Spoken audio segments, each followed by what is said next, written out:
What do you wish you could talk more about? The human skills of storytelling. This is the whole reason why I made this YouTube channel, is to speak more about the human side of storytelling. The people skills, the emotional intelligence, the interview skills, the human connection that for me is the center part of storytelling. It's why I love it. And it's something that isn't taught. You learn about gear, you learn about techniques, the rule of thirds, you learn about networking, and that's probably the closest it gets, is networking. But for me, it's like the whole emotional side, it's a skill that you learn as well. How do you make someone feel comfortable in front of a camera?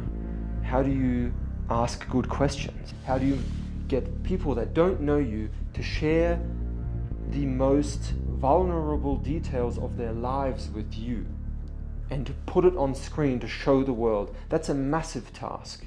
And to me, that is what I would like to speak more about, and that's why this channel exists.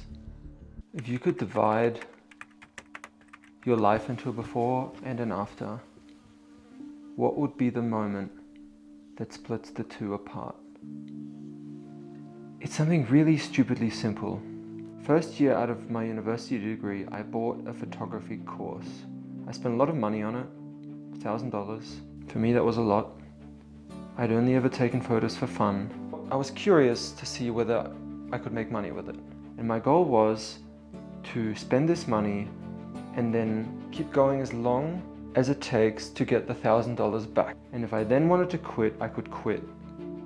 But I would not allow myself to quit before then. But I should preface this by saying that the only reason why I even bought this course and even ever believed there was any chance is because my parents told me from a very young age, it's just, you know, you might think it's corny or stupid or whatever. They told me from a very young age that everything I want to do is possible. I internalized it. And eventually, now, if you ask me whether this career is possible, 100% it is. And 100% I will get there. And that changed everything. Once I got there, it took 4 or 5 months. I didn't want to do anything else ever again. Because it combines all the things I love about life. The way I tell stories, I spend a lot of time outdoors. I do a lot of hiking, which I love. Filmmaking connects me with many other passionate people, because good stories are stories of passion. So I think it connects me with other passions. Is probably the core of the answer. Is I make films about other people who are equally as passionate about what they do, and that in turn fuels my passion.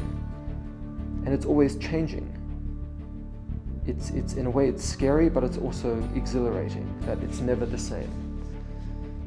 Yeah. Who do I look up to the most? One example, I would say, is a German documentary filmmaker called Werner Herzog. And the reason why is not because he's successful, very importantly. What I like about him is that throughout his career, he always stayed true to who he was. And he made very, very risky decisions that were 100% a reflection of who he is as a storyteller, that strayed against every norm and every rule. You know, it might not have worked out for him, but he didn't care. I respect, and I hope I can also be the same in that way, in that I always manage to stay true to my personal form of storytelling rather than conforming to rules and norms.